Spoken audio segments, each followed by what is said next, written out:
Alors, pour exploiter maintenant les résultats, ce n'est pas évident de les exploiter de manière directe.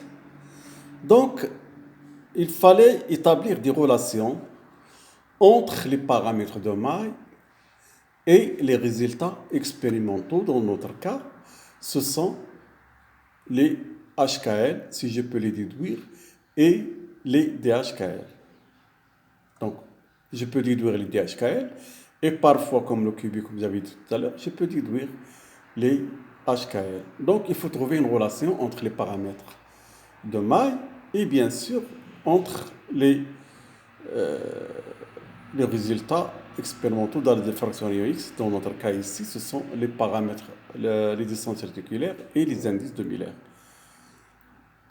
Généralement, la résolution des problèmes n'est pas évidente. C'est-à-dire, si je veux résoudre le problème dans le référentiel du solide, ce n'est pas évident, c'est très compliqué et épineux pour trouver ces relations-là, c'est-à-dire les relations entre les paramètres de maille et les résultats expérimentaux. Dans notre cas, ce sont les distances réticulaires et les indices de Miller.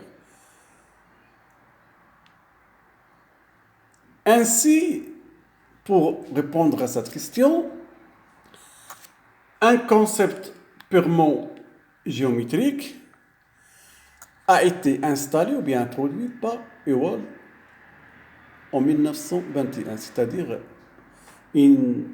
pratiquement une dizaine d'années après la découverte de l'Holloway des rayons X, c'est-à-dire pour la détermination des rayons X. Donc, une dizaine d'années pour exploiter les résultats obtenus par l'Holloway.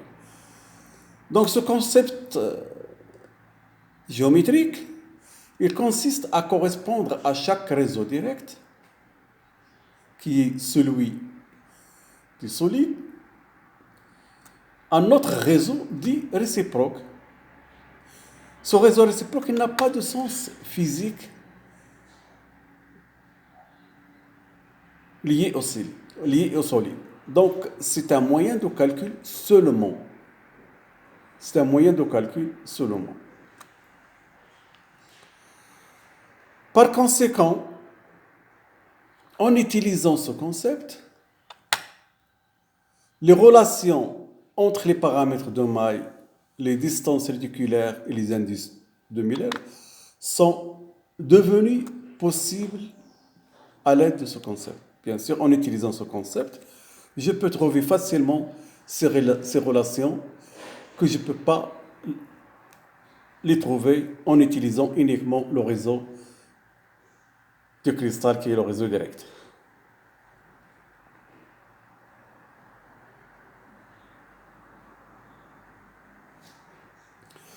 C'est quoi le réseau réciproque? Sa définition. À chaque réseau direct caractérisé par les vecteurs de base A, B, C, les angles alpha, bêta, gamma, donc je vais pas mettre les vecteurs, donc ceci dit que vous avez un vecteur A, un vecteur B, un vecteur C. On peut lui correspondre à un réseau réciproque caractérisé par les vecteurs de base A étoile, B étoile, C étoile, et les angles entre eux, alpha étoile, bêta étoile, gamma étoile.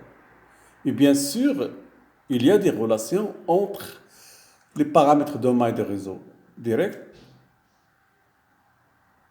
et ceux des réseaux réciproques. Les vecteurs de base A étoile, B étoile et C étoile du réseau réciproque sont perpendiculaires respectivement au plan A étoile perpendiculaire au plan BC dans le réseau direct, B étoile est perpendiculaire au plan AC du réseau direct et C étoile est perpendiculaire au plan AB de réseau direct. On déduit de ça, c'est que A étoile scalaire B est égal A étoile scalaire C est égal à 0. C'est-à-dire A étoile est perpendiculaire à BC. B étoile scalaire A est égal B étoile scalaire C est égal à 0. C'est-à-dire B étoile est perpendiculaire au plan AC. C étoile scalaire A est égal C étoile scalaire B est égal 0, c'est-à-dire C étoile est perpendiculaire au plan AP. Toujours dans les définitions de réseau réciproque, les modules maintenant, la quantité de longueur, les modules du vecteur de base A étoile, B étoile, C étoile sont pris, je dis ici pris, considérés égaux respectivement aux inverses des distances réticulaires des plans réticulaires 1, 0, 0, 0, 1, 0 et 0, 0, 1. Donc, la distance A étoile, c'est l'inverse de D 1, 0, 0. B étoile, c'est l'inverse de D 0, 1, 0. Et C étoile, c'est l'inverse de D 0, 0, 1. On aura pour cela, comme conclusion, A scalaire A étoile est égal B scalaire B étoile est égal à C scalaire C étoile est égal à 1. Je répète, A scalaire A étoile est égal à B scalaire B étoile est égal à C scalaire C étoile est égal à 1. Les angles dans le réseau réciproque alpha étoile, bêta étoile, gamma étoile sont complémentaires à ceux du réseau direct alpha, bêta et gamma. C'est-à-dire alpha plus alpha étoile est égal à pi, bêta plus bêta étoile est égal à pi, gamma plus gamma étoile est égal à pi.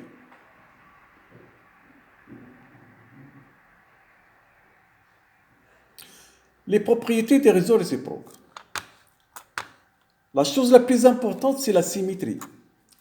Les deux réseaux, directs et réciproques, présentent la même symétrie. Je ne dirais pas le même mode. Je parle de la symétrie. Si les cubiques, les deux sont cubiques, c'est le réseau direct et cubique, le réseau réciproque est cubique. C'est l'hexagonal, le réseau réciproque est hexagonal. Toute rangée de réseaux réciproques notée HKL étoile est perpendiculaire à la famille de plans réticulaires HKL des réseaux directs. C'est-à-dire, vous avez une droite de coordonnées HKL, ou bien de notation HKL, est perpendiculaire au plan HKL. C'est-à-dire, un plan du réseau direct, on peut lui faire correspondre une droite dans la rangée, une rangée du réseau réciproque. Ceci dit, un problème bidimensionnel dans le réseau direct, je peux le réduire à un problème monodimensionnel dans le réseau réciproque. Et ça, c'est un avantage. Cette relation entre les deux réseaux se traduit par la relation suivante. R étoile HKL, son module, est égal à l'inverse de la distance réticulaire des plans réticulaires HKL, des HKL.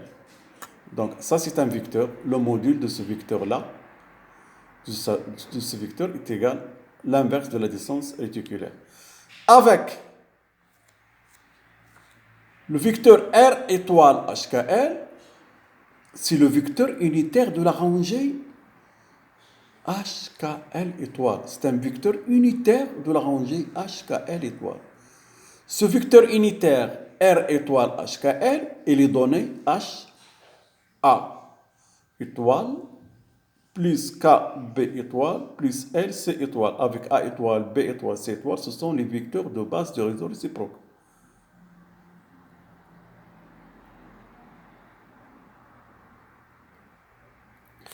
Les paramètres de maille.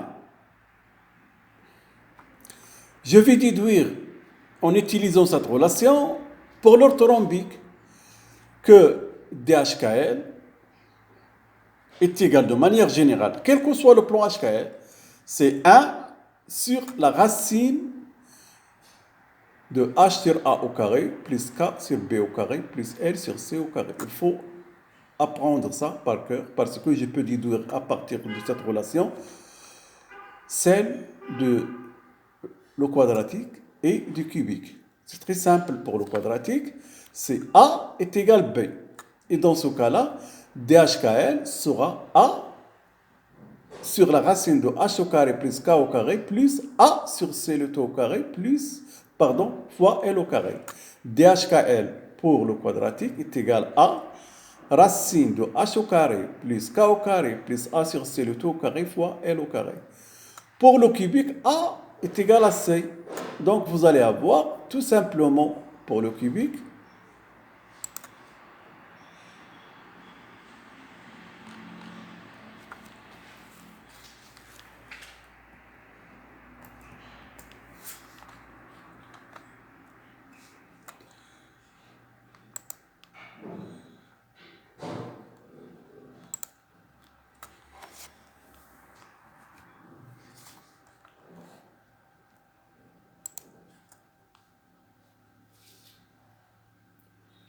donc, j'ai dit pour l'orthorhombique, DHKL est égal à L, racine de H sur A le tout au carré, plus K sur B le tout au carré, plus L sur C le tout au carré.